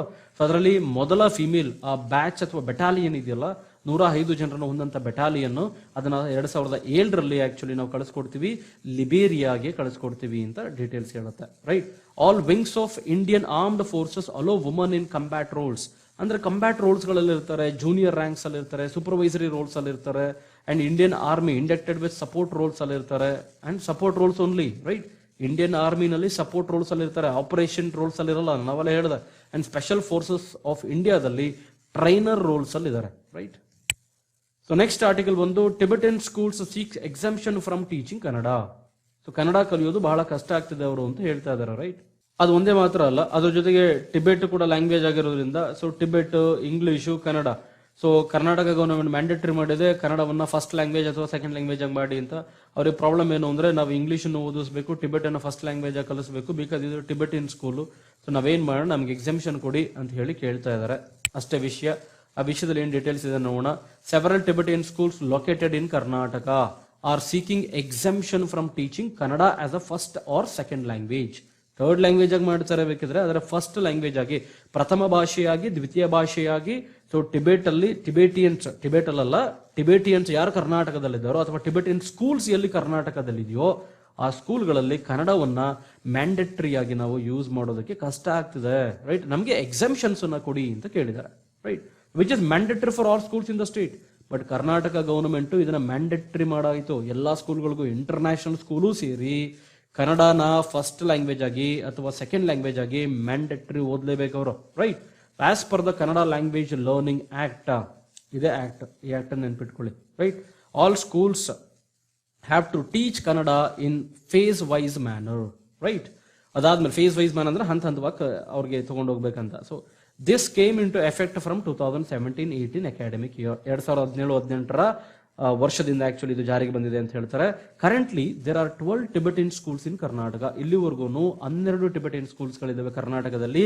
ಹೆಚ್ಚಿನ ಸ್ಕೂಲ್ಗಳು ಮಡಿಕೇರಿನಲ್ಲಿದ್ದಾವೆ. ಅವೆಲ್ಲವೂ ಕೂಡ ಎಲ್ಲಿಗೆ ಅಫಿಲಿಯೇಟ್ ಆಗಿದೆ ಅಂತ ಹೇಳಿದ್ರೆ CBSE ಗೆ ಅಫಿಲಿಯೇಷನ್ ಆಗಿದೆ, ಸೆಂಟ್ರಲ್ ಬೋರ್ಡ್ ಆಫ್ ಸೆಕೆಂಡರಿ ಎಜುಕೇಶನ್ಗೆ ಅಫಿಲಿಯೇಷನ್ ಆಗಿದೆ, right. So meeting with minister, ಅವ್ರ ಮಿನಿಸ್ಟರ್ಸ್ ಅನ್ನ ಭೇಟಿ ಮಾಡ್ತಾ ಇದೀವಿ. ಅದರ ಜೊತೆಗೆ ಡಿಪಾರ್ಟ್ಮೆಂಟ್ ಹೇಳ್ತಾ ಇದೆ, ಅಂದ್ರೆ ಒಂದು ಬಲ್ಲ ಮೂಲಗಳ ಪ್ರಕಾರ the department now is mulling over the possibility of giving them exemption. Probably exemption ಕೊಡಬಹುದು ಅಂತ ಹೇಳಿ ಆರ್ಟಿಕಲ್ ಹೇಳುತ್ತೆ. ಬಟ್ ಎಷ್ಟು ಮಟ್ಟಿಗೆ ಅದೆಷ್ಟು ಸರಿ ನಮಗೆ ಗೊತ್ತಿಲ್ಲ, right. So Tibet pointed out that it would be difficult for them to implement the act. ಅವ್ರಿಗೆ ಇಂಪ್ಲಿಮೆಂಟ್ ಮಾಡೋದು ಈ ಆಕ್ಟ್ ಅನ್ನ ಡಿಫಿಕಲ್ಟ್ ಆಗ್ತದೆ, ಬಿಕಾಸ್ ಅವರು ಟಿಬೆಟ್ ಅನ್ನ ಫಸ್ಟ್ ಲ್ಯಾಂಗ್ವೇಜ್ ಆಗಿ ಟೀಚ್ ಮಾಡಬೇಕು, ಕರೆಕ್ಟ್. ಸೊ ಇಂಗ್ಲಿಷ್ ಅನ್ನ ಸೆಕೆಂಡ್ ಲ್ಯಾಂಗ್ವೇಜ್ ಆಗಿ ಟೀಚ್ ಮಾಡ್ತಾ ಇದ್ದಾರೆ. The Tibet school R currently teaching Tibet as a first language, English is a second language, right. So ಅಲ್ಲಿಗೆ ಕನ್ನಡನ ನಾವು ಎಲ್ಲಿಗೆ ಹಾಕೋಣ ಅನ್ನೋದು ಅವ್ರ ಪ್ರಶ್ನೆ, right. So from class 6, Tibet schools are not averse to teach Kannada from class 6.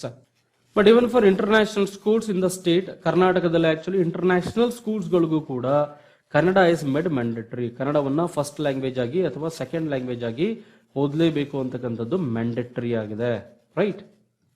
So next, so 3 language formula. So doctor Kasturi Rangan, ಏನು scientist doctor Kasturi Rangan ಇದ್ರು, ಅವರು ಕೊಟ್ಟಿರುವಂತಹ ಫಾರ್ಮುಲಾವನ್ನ 3 ಲ್ಯಾಂಗ್ವೇಜ್ ಫಾರ್ಮುಲಾವನ್ನ ಕೊಟ್ಟಿದ್ದಾರೆ. ಏನು ಅಂತ ನೋಡೋಣ, ಬಿಕಾಸ್ ಬ್ಯಾಕ್ ಗ್ರೌಂಡ್ ಬಹಳ ಇಂಪಾರ್ಟೆಂಟ್ ಆಗುತ್ತೆ. So UPSC KPSC main examinations ಅಲ್ಲಿ ನೀವು ಇದನ್ನು ಉಪಯೋಗ ಮಾಡಬಹುದು. The draft national education policy 2019 prepared by committee headed by scientists. So Dr. Kasturi Rangan has recommended the 3 language formula. So Dr. Kasturi Rangan ಇದಾರಲ್ಲ, ಅವರು 3 language ಫಾರ್ಮುಲಾವನ್ನ actually build ಮಾಡ್ತಾರೆ ಅಂತ ಹೇಳ್ತಾರೆ. ಅದೇನೇನಂತ ನೋಡೋಣ. The draft education policy recommends the use of a 3 language formula from primary level. 3 language ಫಾರ್ಮುಲಾವನ್ನ primary level ಇಂದ actually implementation ಮಾಡಬೇಕು ಅಂತ ಹೇಳ್ತಾರೆ. ಸೊ 3 ಲ್ಯಾಂಗ್ವೇಜ್ ಫಾರ್ಮುಲಾ ಏನು? First language, it will be mother tongue. First language ಯಾವ್ದಾಗಿರಬೇಕು? ಅವರ ಮಾತೃಭಾಷೆ ಆಗಿರಬೇಕು ಅಥವಾ ರೀಜನಲ್ ಲ್ಯಾಂಗ್ವೇಜ್ ಆಗಿರಬೇಕು, ಕರೆಕ್ಟ್, ಅಥವಾ ಪ್ರಾದೇಶಿಕ ಭಾಷೆ ಆಗಿರಬೇಕು. ಒಂದು ಮಾತೃಭಾಷೆ ಆಗಿರಬೇಕು ಅಥವಾ ಪ್ರಾದೇಶಿಕ ಭಾಷೆ ಆಗಿರಬೇಕು, ರೈಟ್. ಸೆಕೆಂಡ್ ಬಂದು ಹಿಂದಿ ಸ್ಪೀಕಿಂಗ್ ಸ್ಟೇಟ್ಸ್ ಅಲ್ಲಿ ಸೆಕೆಂಡ್ ಲ್ಯಾಂಗ್ವೇಜ್ ಏನಾಗುತ್ತೆ?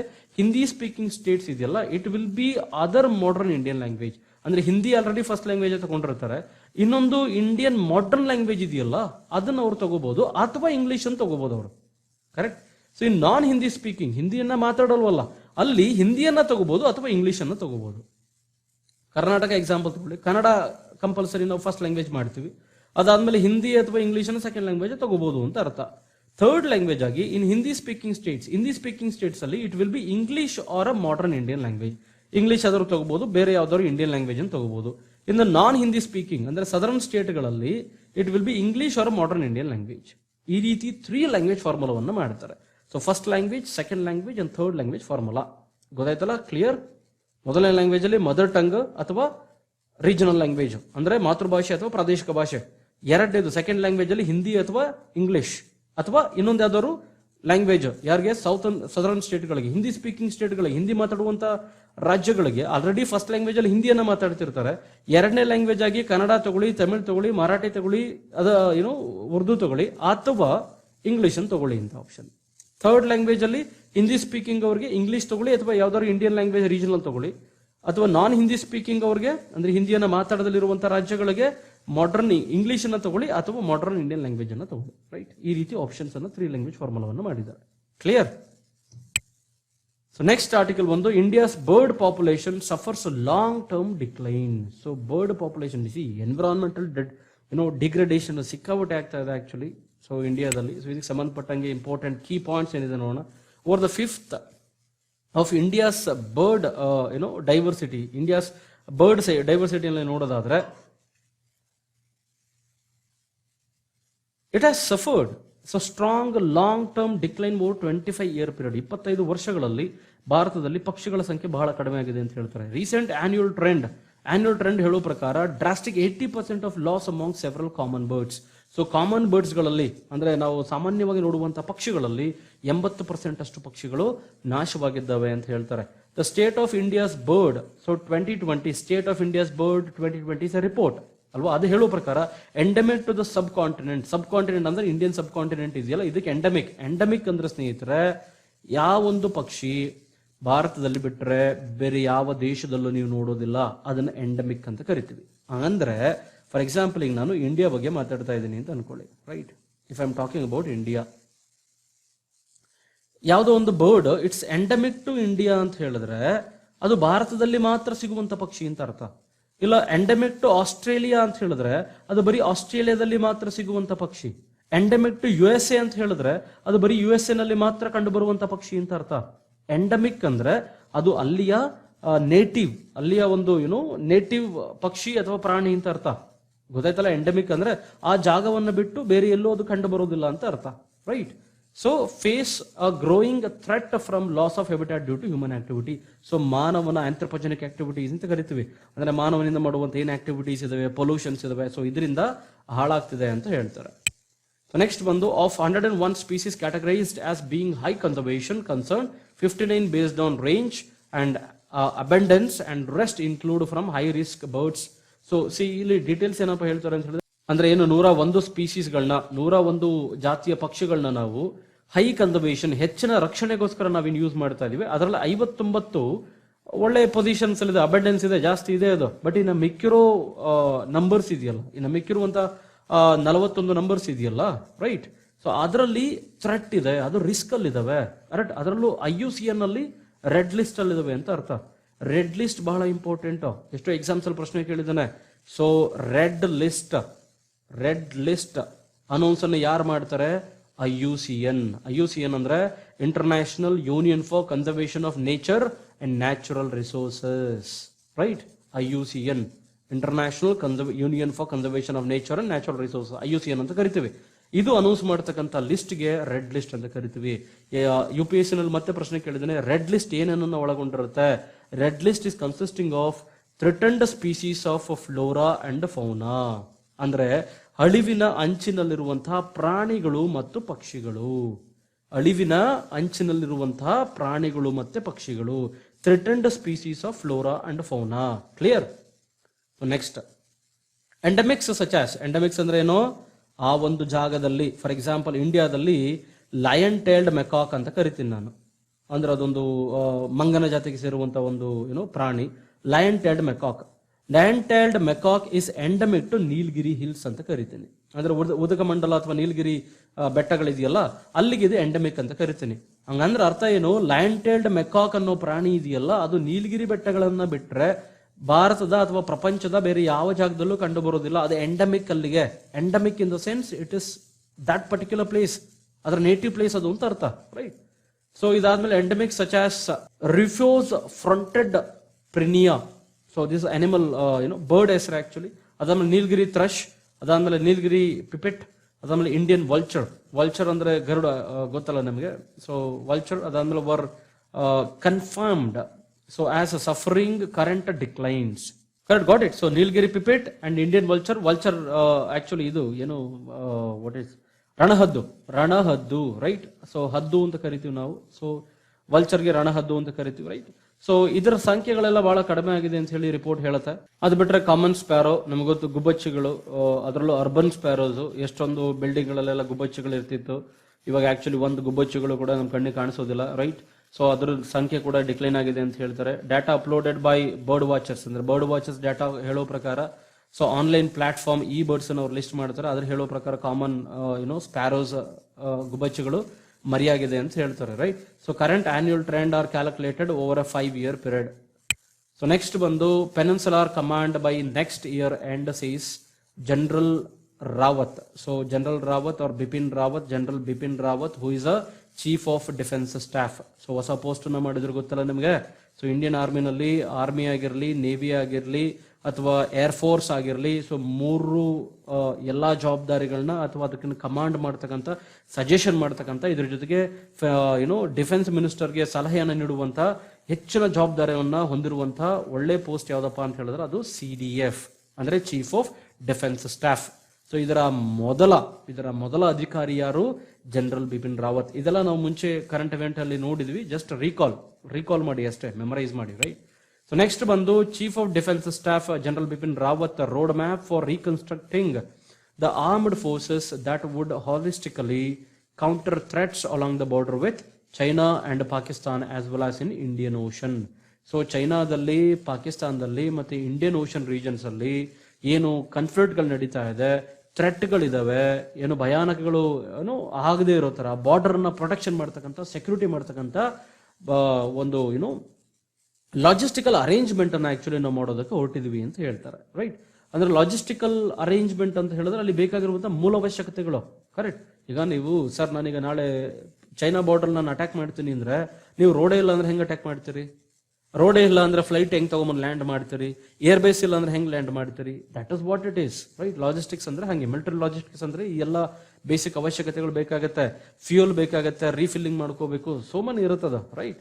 So in Indian ocean centred peninsular command, so possibly formed by merging the eastern and western naval commands. Very simple. ಇಲ್ಲಿ ಏನಪ್ಪಾ ಅಂತ ಹೇಳಿದ್ರೆ ಪೆನಿನ್ಸುಲಾರ್ ಕಮಾಂಡ್ ಅಂತ ಕರೀತಾ ಇದ್ದಾರೆ.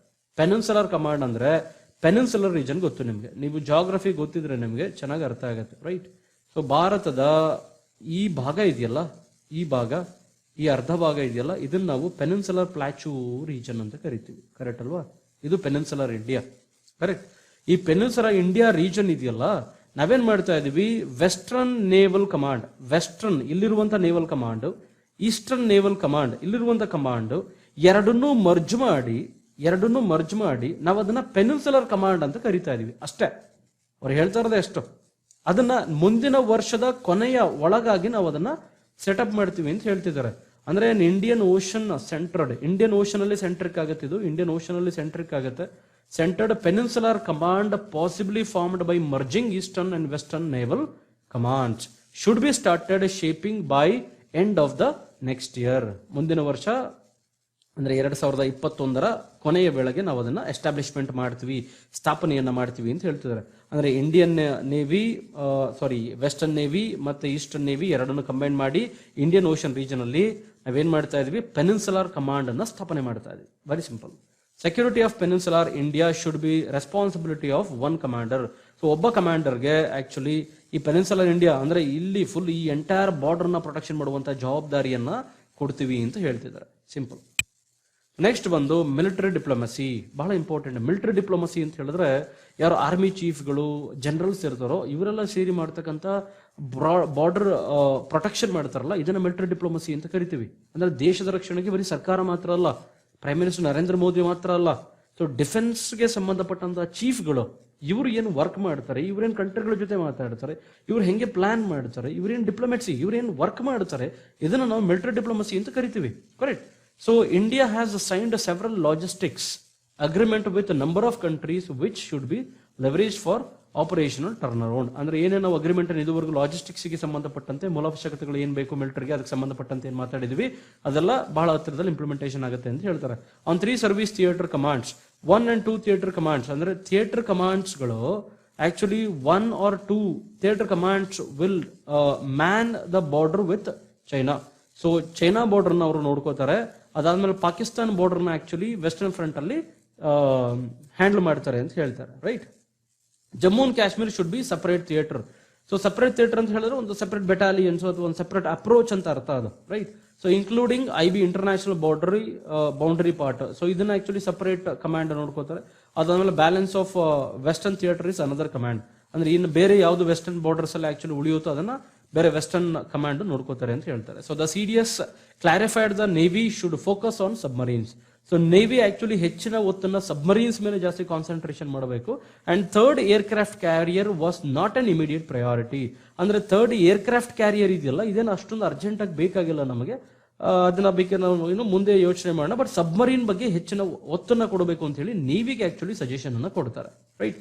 ಸೊ ಥರ್ಡ್ ಏರ್ಕ್ರಾಫ್ಟ್ ಕ್ಯಾರಿಯರ್, ನಮ್ಮಲ್ಲಿ ಈಗ ಆಲ್ರೆಡಿ 2 ಏರ್ಕ್ರಾಫ್ಟ್ ಕ್ಯಾರಿಯರ್ಸ್ ಇದೆ, ಇನ್ನು ಥರ್ಡ್ ಒನ್ ಇನ್ನೊಂದು ಬೇಕು ಅಂತ ಹೇಳಿ ನೇವಿ ಕೇಳ್ತಾ ಇರೋದಕ್ಕೆ ಈ ಒಂದು ಉತ್ತರವನ್ನ, ಒಪಿನಿಯನ್ ಅನ್ನ CDS ಬಿಪಿನ್ ರಾವತ್ ಕೊಟ್ಟಿದ್ದಾರೆ, ಕರೆಕ್ಟ್. ಸೊ ಏರ್ಕ್ರಾಫ್ಟ್ ಕ್ಯಾರಿಯರ್ ಅಂದ್ರೆ ಯಾವುದು ನೋಡಿದಿರಾ? So this is aircraft carrier. ಇಲ್ಲಿ ಏರ್ಕ್ರಾಫ್ಟ್ ಗಳಿರುತ್ತೆ. ಸೊ ಯುದ್ಧ ಮಾಡೋಕ್ಕೂ ಮುಂಚೆ ಈಗ ಯಾವ್ದೋ ಬೇರೆ ಕಡೆ ನಾವು ಆಕ್ರಮಣ ಮಾಡ್ತಿದೀವಿ ಅಂದ್ರೆ they fly like this. So ಮತ್ತೆ ಬರುತ್ತೆ, ಇಲ್ಲಿ ಫ್ಯೂಲ್ ಎಲ್ಲ ರೀಲೋಡ್ ಮಾಡ್ಕೋತವೆ, ಮತ್ತೆ ಇಲ್ಲಿ ಸ್ಟಾಪ್ ಆಗುತ್ತೆ, again it will fly.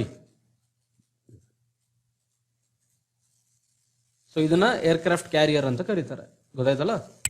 Next ಬಂದು Google to end station programmes. ನಮಗೆಲ್ಲ ಗೊತ್ತು, ಡಿಫ್ರೆಂಟ್ ಸ್ಟೇಷನ್ಗಳಲ್ಲಿ ಗೂಗಲ್ ಇಂಡಿಯನ್ ರೈಲ್ವೆ ಜೊತೆಗೆ ಅಥವಾ ರೈಲ್ವೆ ಇಂಕ್ ಇದ್ರ ಜೊತೆಗೆ ಸೇರ್ಕೊಂಡು ಆಕ್ಚುಲಿ ಫ್ರೀ ವೈಫೈ ಅನ್ನ ಪ್ರೊವೈಡ್ ಮಾಡಿದ್ರು. ಸೊ ಅದೆಲ್ಲದನ್ನು ಕೂಡ ಇಲ್ಲಿಗೆ ಎಂಡ್ ಮಾಡುವಂತ ಒಂದು ಪ್ರಯತ್ನವನ್ನು ಮಾಡ್ತಾ ಇದ್ದಾರೆ. ಯಾಕೆ ಅಂತ ಹೇಳಿ ಗೊತ್ತು ನಮಗೆ ಆಕ್ಚುಲಿ. ಸೊ 5 years ನಾ ಹೇಳ್ತೀನಿ ನಿಮಗೆ. So 5 years it started the station programme to bring free public wifi to 400 busiest railway stations in India.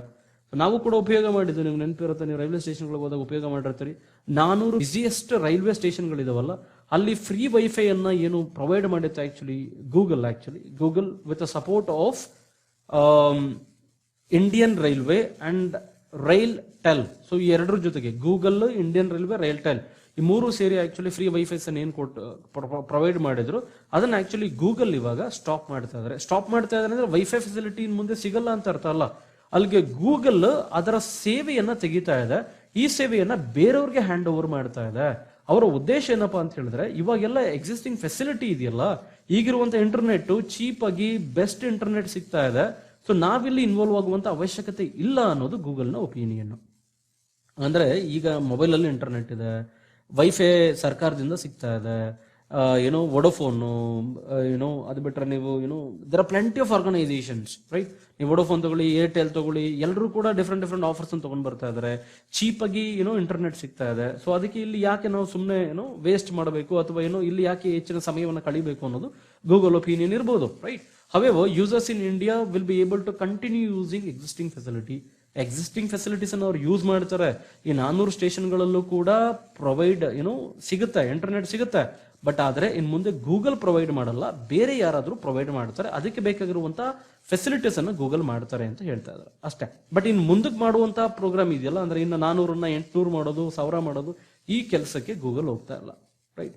The program was kick-started in India in 2015. ಈ ಪ್ರೋಗ್ರಾಮ್ ಸ್ಟಾರ್ಟ್ ಆಗಿದೆ 2015ರಲ್ಲಿ.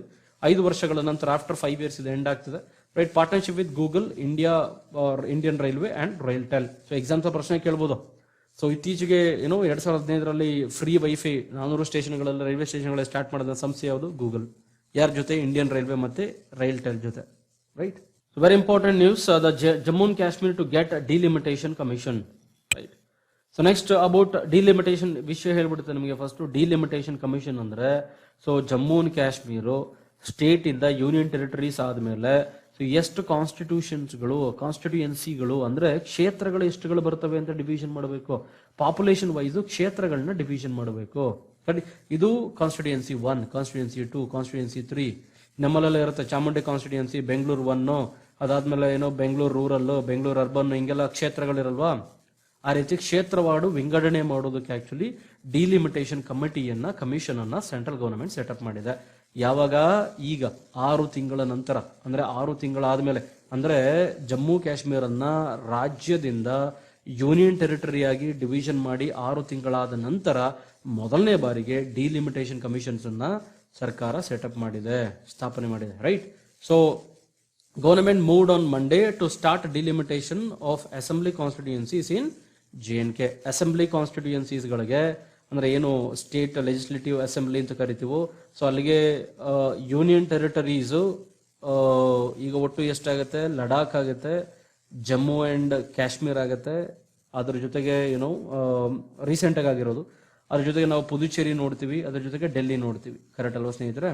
ಸೊ ಈ ಇತ್ತೀಚೆಗಾದಂತ ಈ 2 ಮತ್ತೆ ಈ 2 ಇದರಲ್ಲಿ ಲೆಜಿಸ್ಲೇಟಿವ್ ಅಸೆಂಬ್ಲೀಸ್ಗಳು ಅಂದ್ರೆ ವಿಧಾನ ಸಭಾಗಳು ವಿಧಾನಸಭೆ ಎಲ್ಲೆಲ್ಲಿದೆ ಅಂತ ಹೇಳಿದ್ರೆ ಪುದುಚೇರಿನಲ್ಲಿ ವಿಧಾನಸಭೆ ಇದೆ, ಡೆಲ್ಲಿನಲ್ಲಿ ವಿಧಾನಸಭೆ ಇದೆ, ಅದರ ಜೊತೆಗೆ ಜಮ್ಮು ಅಂಡ್ ಕಾಶ್ಮೀರಲ್ಲಿ ವಿಧಾನಸಭೆ ಇದೆ. ಅದರ ಲಡಾಖ್ಗೆ ವಿಧಾನಸಭೆ ಕೊಟ್ಟಿಲ್ಲ. ಬೇರೆ ಯಾವುದೇ ಯೂನಿಯನ್ ಟೆರಿಟರೀಸ್ಗೂ ಕೂಡ ವಿಧಾನಸಭೆಯನ್ನ ಕೊಟ್ಟಿಲ್ಲ. ಸೊ ನೆನ್ಪಿಟ್ಕೊಳ್ಳಿ, ಮುಂಚೆ ವಿಧಾನಸಭೆ ಇದ್ದಿದ್ದು ಎಷ್ಟಕ್ಕೆ? ಸೊ ಪುದುಚೇರಿಗಿತ್ತು, ಡೆಲ್ಲಿಗಿತ್ತು. ಈಗ ಜಮ್ಮು ಅಂಡ್ ಕಾಶ್ಮೀರಗೂ ಕೂಡ ಅಸೆಂಬ್ಲಿ ಬರುತ್ತೆ. ಎಕ್ಸಾಮ್ಸ್ ಅಲ್ಲಿ ನಿಮಗೆ ಪ್ರಶ್ನೆ ಕೇಳ್ತಾನೆ, ಹೂ ಅಪಾಯಿಂಟ್ಸ್ ದ ಪ್ರೆಸಿಡೆಂಟ್? ಪ್ರೆಸಿಡೆಂಟ್ ಅನ್ನ ಯಾರಪ್ಪ ಆಯ್ಕೆ ಮಾಡ್ತಾರೆ? ಯಾರು ಮಾಡ್ತಾರೆ? ರಾಷ್ಟ್ರಪತಿಗಳನ್ನ ಯಾರು ಆಯ್ಕೆ ಮಾಡ್ತಾರೆ? ರಾಷ್ಟ್ರಪತಿಗಳನ್ನ ಆಯ್ಕೆ ಮಾಡ್ತಕ್ಕಂಥವ್ರು elected members of Lok Sabha, Rajya Sabha and state legislative assemblies of Delhi, Puducherry plus Jammu and Kashmir. ಹೀಗೆ ನೀವು ಬರೀಬೇಕಾಗತ್ತೆ. ಕರೆಕ್ಟ್ ಅಲ್ವಾ? ಸೊ ಇದಕ್ಕೆ ಸಂಬಂಧಪಟ್ಟಂತೆ ಚೀಫ್ ಎಲೆಕ್ಷನ್ ಕಮಿಷನರ್, ಇವ್ರ ಹೆಸರು ನೆನ್ಪಿಟ್ಕೊಳ್ಳಿ. ಎಷ್ಟು ಎಕ್ಸಾಮ್ಸ್ ಪ್ರಶ್ನೆ ಕೇಳ್ಬಿಟ್ಟಿದ್ದಾನೆ. ಚೀಫ್ ಎಲೆಕ್ಷನ್ ಕಮಿಷನರ್ ಯಾರೋ? ಮುಖ್ಯ ಚುನಾವಣಾ ಅಧಿಕಾರಿ ಯಾರು? Sunil Arora, right? Chief election commissioner Sunil Arora on Monday named election commissioner Sushil Chandra. ನಿಮ್ಗೆಲ್ಲ ಗೊತ್ತು, ಎಲೆಕ್ಷನ್ ಕಮಿಷನರ್ಸ್ ಅಲ್ಲಿ ಚೀಫ್ ಎಲೆಕ್ಷನ್ ಕಮಿಷನರ್ ಒಬ್ಬರು ಇರ್ತಾರೆ, ಅವ್ರ ಕೆಳಗಡೆ ಇಬ್ರು ಎಲೆಕ್ಷನ್ ಕಮಿಷನರ್ಸ್ ಇರ್ತಾರೆ, ಒಟ್ಟು 3 ಜನ ಇರ್ತಾರೆ, ಗೊತ್ತಲ್ವಾ? ಇವರು ಚೀಫ್ ಯಾರು? Sunil Arora. On Monday named election commissioner Sunil Chandra as is nominee to the proposed delimitation commission for Jammu and Kashmir. So Jammu and Kashmir delimitation commission ಅನ್ನ ಯಾರ ಜವಾಬ್ದಾರಿಗೆ ವಹಿಸಿದ್ದಾರೆ? ಸುಶೀಲ್ ಚಂದ್ರಾಗಿ ವಹಿಸಿದ್ದಾರೆ, ರೈಟ್? ಸೊ ಡಿಲಿಮಿಟೇಷನ್ ಅಂದ್ರೆ ನಾವೆಲ್ಲ ಹೇಳಿದ್ದೀನಿ, delimitation is literally means that act of process of fixing limits, ಬೌಂಡ್ರಿಯನ್ನ, limit ಅನ್ನ ಅಂದ್ರೆ ಕ್ಷೇತ್ರವಾರು ವಿಂಗಡಣೆ ಮಾಡ್ತಕ್ಕಂಥದಕ್ಕೆ ನಾವು ಡಿಲಿಮಿಟೇಷನ್ ಅಂತ ಕರಿತೀವಿ. ಆರ್ಟಿಕಲ್ 82 ಹೇಳೋ ಪ್ರಕಾರ parliament enact delimitation act, parliament delimitation act ಅನ್ನ ಮಾಡುತ್ತೆ. ಆರ್ಟಿಕಲ್ 170 ಪ್ರಕಾರ state also get divided into territorial constituencies as per the delimitation commission after every census. ಪ್ರತಿ ವರ್ಷ ಸೆನ್ಸಸ್ ಆದ್ಮೇಲೆ ಹೊಸದಾಗಿ ಜಾಯ್ನ್ ಆಗಿರುವಂತಹ, ಈಗ ಯಾವ್ದೋ ಒಂದು ದೊಡ್ಡ ಕಾನ್ಸ್ಟಿಟ್ಯೂಯೆನ್ಸಿ ಇದೆ, ಪಾಪ್ಯುಲೇಷನ್ ಆದ್ಮೇಲೆ ಗೊತ್ತಾಗಿಲ್ಲ ಅದು ಎಕ್ಸ್ಟ್ರಾ ಪಾಪ್ಯುಲೇಷನ್ ಆಗಿದೆ, ಇದೇನ್ ಮಾಡ್ತಾರೆ, ಕೆಲವೊಂದನ್ನ ಜೋಡಣೆ ಮಾಡ್ತಾರೆ, ಕೆಲವೊಂದನ್ನ ಸೇರಿಸ್ತಾರೆ. ಈ ತರದ ಆಕ್ಟಿವಿಟೀಸ್ಗಳು ಆರ್ಟಿಕಲ್ 170 ಅವಕಾಶ ಕೊಟ್ಟಿದೆ ಅಂತ ಅರ್ಥ. ಸೊ ನೆಕ್ಸ್ಟ್ ಆರ್ಟಿಕಲ್ ಬಂದು protecting children's right to protest. So ಇದು ಇಂಪಾರ್ಟೆಂಟ್. ಇಲ್ಲಿ ಬೇರೆ ಬೇರೆ ಏನೇನೋ ಇಶ್ಯೂಸ್, ಪಾಲಿಟಿಕ್ಸ್ ಎಲ್ಲ ಮಾತಾಡಿದಾರೆ ಆತರ, ಅದ್ರಲ್ಲಿ ನಾವು ಇಂಪಾರ್ಟೆಂಟ್ ಇಶ್ಯೂ ಮಾತ್ರ ಮಾತಾಡೋಣ. ಅದರಲ್ಲಿ a child's right to protect ಅಂದ್ರೆ ವಿಷಯ ಹೇಳ್ಬಿಡ್ತೇನೆ ನಿಮಗೆ. ಸೊ ಸುಪ್ರೀಂ ಕೋರ್ಟ್ ಒಂದು ಸೋ ಮೋಟು ಕೇಸ್ ಅಂತ ತಗೋತಾರೆ. ಅಂದ್ರೆ ಸೋ ಮೋಟು ಅಂತ ಹೇಳಿದ್ರೆ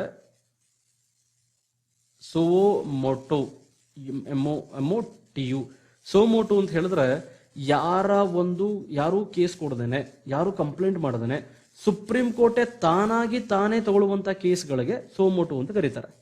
ಇಲ್ಲಿ ಯಾರು ಕಂಪ್ಲೇಂಟ್ ಮಾಡಿರಲ್ಲ, ಯಾವುದೇ ರೀತಿ ಪಬ್ಲಿಕ್ ಇಂಟ್ರೆಸ್ಟ್ ಲಿಟಿಗೇಷನ್ಸ್ ಇರಲ್ಲ, ಸುಪ್ರೀಂ ಕೋರ್ಟ್ ತಾನೇ ಇಂಟ್ರೆಸ್ಟ್ ಆಗಿ ಒಂದು ಕೇಸ್ ಅನ್ನು ತಗೊಳತ್ತ, ಅದನ್ನ ಸೋಮೋಟು ಅಂತ ಕರಿತೀವಿ, ರೈಟ್? ಆ ರೀತಿ ಸೋಮೋಟು ಒಂದು ಕೇಸ್ ತಗೊಂಡಿದ್ದೆ ಆಕ್ಚುಲಿ ಶಹೀದ್ ಬಾಗ್ ಅನ್ನೋದು ಒಂದು ಜಾಗ. ಸೊ ಶಹೀದ್ ಬಾಗ್ ಒಂದು ಸರ್ಕಲ್ ಅಥವಾ ಒಂದು ಜಾಗ ಅಂತ ತಗೊಳ್ಳಿ. ಶಹೀದ್ ಬಾಗ್ ಎಲ್ಲಿ? ಡೆಲ್ಲಿನಲ್ಲಿ. ಸೊ ಇಲ್ಲಿ ಮುಸ್ಲಿಂ ವುಮನ್ಸ್ ಕೂತು ಧರಣಿ ಮಾಡ್ತಾ ಇದ್ದಾರೆ. ಅದ್ರ ಜೊತೆಗೆ ಮಕ್ಕಳನ್ನ ಕೂಡ ಸೇರಿಸ್ಕೊಂಡಿದ್ದಾರೆ. ಮಕ್ಕಳನ್ನ ಕೂಡ ಸೇರಿಸ್ಕೊಂಡು ಧರಣಿ ಮಾಡ್ತಾ ಇದ್ದಾರೆ. ಯಾಕೆ? NRC ವಿರುದ್ಧ, CAA ವಿರುದ್ಧ ಮಕ್ಕಳ ಜೊತೆಗೆ. ಸೊ ಮುಸ್ಲಿಂ ವುಮನ್ಸ್ ಶಹೀದ್ ಬಾಗ್ ಡೆಲ್ಲಿ ಅನ್ನೋ ಜಾಗದಲ್ಲಿ ಧರಣಿಯನ್ನ ಮಾಡ್ತಾ ಇದ್ದಾರೆ. ಇದಕ್ಕೆ ಸುಪ್ರೀಂ ಕೋರ್ಟ್ ಏನ್ ಮಾಡ್ತು? ಈ ಕೇಸನ್ನ ತಗೊಂಡು ಸುಪ್ರೀಂ ಕೋರ್ಟ್ 2 ತೀರ್ಮಾನವನ್ನು ಕೊಡ್ತು. ಒಂದು, ಇಲ್ಲಿ ಯಾರು ಮಹಿಳೆಯರು ಈ ಧರಣಿ ಮಾಡ್ತಾ ಇದ್ದಾರೋ ಆ ಮಹಿಳೆಯರು ಮಕ್ಕಳನ್ನ ಕರ್ಕೊಂಡ್ಬಂದು ಧರಣಿ ಮಾಡೋದು ಅಷ್ಟು ಸಮಂಜಸ ಅಲ್ಲ. ಯಾಕೆ ಸುಪ್ರೀಂ ಕೋರ್ಟ್ ಹೀಗೆ ಹೇಳಿದ್ರು ಅಂತ ಹೇಳಿದ್ರೆ, ಒಂದು ಮಗು ಆ ಕೋಲ್ಡ್, ತುಂಬಾ ಚಳಿಗೆ ತಡೆಯಕ್ಕಾಗ್ದೇನೆ ಸತ್ತೋಯ್ತು. Actually it has got dead, ಮರಣವನ್ನ ಹೊಂತು ಆಕ್ಚುಲಿ, ಕರೆಕ್ಟ್? ಸೊ ಈ ರೀತಿ ಆದ್ಮೇಲೆ ಸುಪ್ರೀಂ ಕೋರ್ಟ್ ಈ ಕೇಸನ್ನ ತಗೊಂಡಿದ್ದು. ಇದು ಒಂದು. ಎರಡನೇದು, ನೀವು ಸ್ಟ್ರೈಕ್ ಅನ್ನ ಮಾಡಿ, ವುಮನ್ಗೆ ಸುಪ್ರೀಂ ಕೋರ್ಟ್ ಹೇಳ್ತಾ ಇರ್ತಕ್ಕಂಥ, ನೀವು ಸ್ಟ್ರೈಕ್ ಅನ್ನ ಮಾಡಿ ಆದ್ರೆ ರೋಡ್ ಅನ್ನ ಬಂದ್ ಮಾಡಬೇಡಿ. ನಿಮಗೆ ಸ್ಟ್ರೈಕ್ ಮಾಡುವಂತ ಎಲ್ಲ ಅಧಿಕಾರ ಇದೆ. ಆರ್ಟಿಕಲ್ 19 ನಿಮ್ಗೆ ಎಲ್ಲ ಅಧಿಕಾರವನ್ನ ಕೊಡುತ್ತೆ. ಏನ್ ಹೇಳುತ್ತೆ article 19? Freedom of speech and freedom to assemble peacefully, very important. ಶಾಂತಿಯುತವಾಗಿ ನೀವು ಸಭೆಯನ್ನ ನಡೆಸಿ, ವಿತೌಟ್ ಆರ್ಮ್ಸ್, ಯಾವುದೇ ರೀತಿ ವೆಪನ್ಸ್ ಅನ್ನು ಇಟ್ಕೋಬಾರ್ದು, ಆರ್ಮ್ಸ್ ಅನ್ನು ಇಟ್ಕೋಬಾರ್ದು, ಆಯುಧಗಳನ್ನ ಇಟ್ಕೋಬಾರ್ದು. ಯಾವುದೇ ರೀತಿಯ ಆಯುಧಗಳಿಲ್ದಂಗೆ ಶಾಂತಿಯುತವಾಗಿ ನೀವು ಸಭೆಯನ್ನ, ಸಮಾರಂಭವನ್ನ ಮಾಡೋದಕ್ಕೆ ಅವಕಾಶ ಕೊಟ್ಟಿರುವಂತಹ ಆರ್ಟಿಕಲ್ ಯಾವುದು? ಆರ್ಟಿಕಲ್ 19. ಅದರ ಪ್ರಕಾರ ನೀವು ಮಾಡಿ. So this right is guaranteed to all citizens of India regardless of the age. Author ಏನಪ್ಪ ಹೇಳ್ತಾರೆ ಇಲ್ಲಿ ಅಂತ ಹೇಳಿದ್ರೆ, ಇದು ಸುಪ್ರೀಂ ಕೋರ್ಟ್ ಕತೆ, ಗೊತ್ತಾಯ್ತಲ್ಲ. ಸೊ ಇಲ್ಲಿ ಸುಪ್ರೀಂ ಕೋರ್ಟ್ ಇಷ್ಟು ವರ್ಡಿಟ್ ಕೊಟ್ಟ ಮೇಲೆ ಆಥರ್ ಇದನ್ನ ಕ್ರಿಟಿಸೈಸ್ ಮಾಡ್ತಾ ಹೋಗ್ತಾರೆ, ವಿಮರ್ಶೆ ಮಾಡ್ತಾ ಹೋಗ್ತಾರೆ. ಆಥರ್ ಹೇಳೋ ಪ್ರಕಾರ ಏನಂದ್ರೆ ಆರ್ಟಿಕಲ್ 19 ಎಲ್ರಿಗೂ ಕೂಡ ಅವಕಾಶ ಕೊಟ್ಟಿದೆ, ಎಲ್ರೂ ಕೂಡ peacefully without any harms strike ಅನ್ನ ಮಾಡಬಹುದು. ಅದು ಮಕ್ಕಳಾಗಿದ್ರು ಕೂಡ, ಚಿಲ್ಡ್ರನ್ ಆಗಿದ್ರು ಕೂಡ, ರೈಟ್. ಸುಪ್ರೀಂ ಕೋರ್ಟ್ ಹೇಳಿರೋದು ಸರಿಯಲ್ಲ ಅಂತ. So this right is guaranteed to all citizens irrespective or regardless of the age ಏನು ಬರೋದಿಲ್ಲ ಇದರಲ್ಲಿ. ಆರ್ಟಿಕಲ್ 19 ಹೇಳೋ ಪ್ರಕಾರ ಎಲ್ರಿಗೂ ಕೂಡ ಸ್ಟ್ರೈಕ್ ಮಾಡುವಂತಹ, ಅಂದ್ರೆ ಪ್ರೊಟೆಸ್ಟ್ ಮಾಡುವಂತಹ ಅಧಿಕಾರ ಇದೆ. ಪೀಸ್ಫುಲ್ ಪ್ರೊಟೆಸ್ಟ್, ಶಾಂತಿಯುತವಾಗಿ ಪ್ರೊಟೆಸ್ಟ್ ಮಾಡುವಂತ ಅಧಿಕಾರ ಇದೆ, ಮಕ್ಕಳಿಗೂ ಇದೆ. ಕರೆಕ್ಟ್. ಸೊ ಅದ್ರ ಜೊತೆಗೆ United Nations convention on rights of children ಏನು CRC ಹೇಳುತ್ತೆ, CRC ಹೇಳೋ ಪ್ರಕಾರ, CRC ನಲ್ಲಿ ಆರ್ಟಿಕಲ್ 13 ಇಂಡಿಯನ್ ಕಾನ್ಸ್ಟಿಟ್ಯೂಷನ್ ಅಲ್ಲ, CRC ನಲ್ಲಿ ಅಂದ್ರೆ ಯುನೈಟೆಡ್ ನೇಷನ್ಸ್ ಅಂದ್ರೆ ವಿಶ್ವಸಂಸ್ಥೆಯ convention. So United Nations convention on rights of child, ಅದು ಹೇಳೋ ಪ್ರಕಾರ, ಅದರ ಆರ್ಟಿಕಲ್ 13 ಹೇಳೋ ಪ್ರಕಾರ freedom of expression of child includes freedom to seek, receive, impact information and ideas of all kinds. ಅದು ಹೇಳೋ ಪ್ರಕಾರ ಮಕ್ಕಳಿಗೆ ಒಂದು ವಿಷಯವನ್ನ ತಿಳ್ಕೊಳ್ಳುವಂತಹ ಅಧಿಕಾರ ಇದೆ, ಅದಕ್ಕೆ ಬೇಕಾಗಿರುವಂತಹ ಮಾಹಿತಿಯನ್ನ ಪಡೆಯುವಂತಹ ಅಧಿಕಾರ ಅವರಿಗಿದೆ, ರೈಟ್. ಅದನ್ನ ಯಾವ ತರನಾದ್ರೂ ತಗೋಬಹುದು, ಓರಲಿನಾದ್ರೂ ತಗೋಬಹುದು, ರೈಟಿಂಗ್ ಅಲ್ಲಾದ್ರೂ ಅವ್ರು ಕೇಳಬಹುದು, ಪ್ರಿಂಟ್ ಫಾರ್ಮ್ ಅಲ್ಲಾದ್ರೂ ಕೇಳಬಹುದು, ಬಟ್ ಅವ್ರಿಗೆ ಕೊಡುವಂತಹ ಧರ್ಮ ನಮ್ಮದು ಅಂತ ಹೇಳ್ತಾರೆ. ಅಲ್ಲಿಗೇನು ಆತರ ಹೇಳೋ ಪ್ರಕಾರ ಮಕ್ಕಳು ಏನ್ ಬಂದು ಸ್ಟ್ರೈಕ್ ಕೂತಿದಾರೋ ಅದು ಸರಿ, ಕರೆಕ್ಟ್. ಅವರಿಗೆ ಕೇಳುವಂತ ಅಧಿಕಾರ ಇದೆ, ನಮ್ಮ ಸಮಾಜದಲ್ಲಿ ಏನ್ ನಡೀತಾ ಇದೆ ಅನ್ನುವಂತ ತಿಳ್ಕೊಳ್ಳುವಂತ ಅಧಿಕಾರ ಇದೆ, right. They are the future of India, ಭಾರತದಲ್ಲಿ ಏನ್ ನಡೀತಿದೆ ಅಂತ ಗೊತ್ತಾಗುವಂತ ಅಧಿಕಾರ ಇದೆ ಅವರಿಗೆ, ಅದರ ಇನ್ಫಾರ್ಮೇಶನ್ಸು, ಅದರ ಮಾಹಿತಿಯನ್ನ ತಿಳಿಯುವಂತ ಅಧಿಕಾರ ಇದೆ ಅವರಿಗೆ, ಕರೆಕ್ಟ್ ಅಲ್ವಾ. ಸೊ ಎಲ್ಲದಕ್ಕಿಂತ ಹೆಚ್ಚಾಗಿ ಆರ್ಟಿಕಲ್ 19 ಹೇಳೋ ಪ್ರಕಾರ article 13 of United Nations convention of rights of child, ಅದು ಹೇಳೋ ಪ್ರಕಾರ ಅವ್ರಿಗೆ ಮಾಹಿತಿಯನ್ನ ಪಡೆಯುವಂತ ಅಧಿಕಾರ ಇದೆ, ಹಕ್ಕಿದೆ, correct. Think about it. So ಆ ತರ ಹಾಗೆ ಮುಂದುವರೆದು ಹೇಳ್ತಾರೆ ಆಕ್ಚುಲಿ, ಬಿಕಾಸ್ ಈ ಮಕ್ಕಳು ಆಕ್ಚುಲಿ ಇವತ್ತು ಏನ್ ಚಿಲ್ಡ್ರನ್ ಸ್ಟ್ರೈಕ್ ಕೂತಿದ್ದಾರೆ, ಇವ್ರೇನಾದ್ರು ಸ್ಟ್ರೈಕ್ ಕೂತಿಲ್ಲ ಅಂದ್ರೆ ಅವರ ತಾಯಂದ್ರೆಲ್ಲ ಸ್ಟೇಟ್ಲೆಸ್ ಪೀಪಲ್ ಆಗ್ತಾರೆ. ಆ ತರ ಹೇಳೋ ಪ್ರಕಾರ CAA ಏನಿದೆ ಅಥವಾ NRC ಅನ್ನ ಮಾಡಿದ್ರೆ ಎಷ್ಟೊಂದು ರೂರಲ್ ವುಮನ್ ನಲ್ಲಿ ಅಥವಾ ರೂರಲ್ ಇರುವಂತಹ ಹೆಣ್ಣು ಮಕ್ಕಳಿಗೆ, ಅರ್ಬನ್ ಇರುವಂತಹ ಏನೋ ಅವ್ರಿಗೆ ಅವ್ರ ಹತ್ರ ಡಾಟಾಸೇ ಇಲ್ಲ, ಅವ್ರು ಯಾರು ಎಲ್ಲಿಂದ ಬಂದಿರೋ ಏನು ಪ್ರೂಫೇ ಇಲ್ಲ ಅವರಿಗೆ. ಅವ್ರು ಹೆಂಗ್ ಪ್ರೂಫ್ ಅನ್ನ ಕೊಡ್ತಾರೆ, ಅವ್ರು ಎಲ್ಲಿಂದ ಪ್ರೂಫ್ ಅನ್ನು ತಗೊಂಡ್ಬಂದು ಕೊಡ್ತಾರೆ, ಅದು ಆಥರ್ ಮಾಡುವಂತ ಪ್ರಶ್ನೆ. ಸೊ ಆಗ ಅವ್ರೇನಾಗ್ತಾರೆ, ನಾನ್ ಸಿಟಿಸನ್ಸ್ ಆಗ್ತಾರೆ ಅಥವಾ ಸ್ಟೇಟ್ಲೆಸ್ ಪೀಪಲ್ ಆಗ್ತಾರೆ. ಯಾರು? ಈ ಮುಸ್ಲಿಂ ವುಮನ್, ಅವರು ಸ್ಟೇಟ್ಲೆಸ್ ಪೀಪಲ್ ಆದ್ಮೇಲೆ ಆ ಮಗು ಕೂಡ, ಆ ಚೈಲ್ಡ್ ಕೂಡ ಸ್ಟೇಟ್ಲೆಸ್ ಪೀಪಲ್ ಆಗಲ್ವಾ. ಸೊ ಈ ರೀತಿ ಆಥರ್ ಆರ್ಗ್ಯೂ ಮಾಡ್ತಾ ಹೋಗ್ತಾರೆ, ರೈಟ್. ಸೊ ನಮಗೆ ಗೊತ್ತು CAA NRC ಬಗ್ಗೆ ತುಂಬಾ ಓದ್ಬಿಟ್ಟಿದ್ರಿ ನೀವು, ರೈಟ್. ಇದ್ರ ಬಗ್ಗೆ ನಿಮ್ದೇ ಆದಂತ ಓನ್ ಒಪಿನಿಯನ್ ಕೂಡ ಇದೆ ನಿಮಗೆ, ಅದನ್ನ ನೀವು ಬಿಲ್ಡ್ ಮಾಡ್ಕೊಳ್ಳಿ. Whether it is right, whether it is wrong, exams ಅಲ್ಲಿ ಏನಾದರೂ ಕೇಳ್ಬೋದು ನಿಮಗೆ. ಎರಡಕ್ಕೂ ರೆಡಿಯಾಗಿ, ಪಾಸಿಟಿವ್ ಆಗಿ ಬರೆಯೋದಕ್ಕೂ ರೆಡಿಯಾಗಿ, ಕ್ರಿಟಿಸೈಸ್ ಮಾಡಿ, ವಿಮರ್ಶೆ ಮಾಡಿ ಬರೆಯೋದಕ್ಕೂ ರೆಡಿಯಾಗಿ, right. So that's it friends. So that's it for today's news analysis. Thank you so much for watching.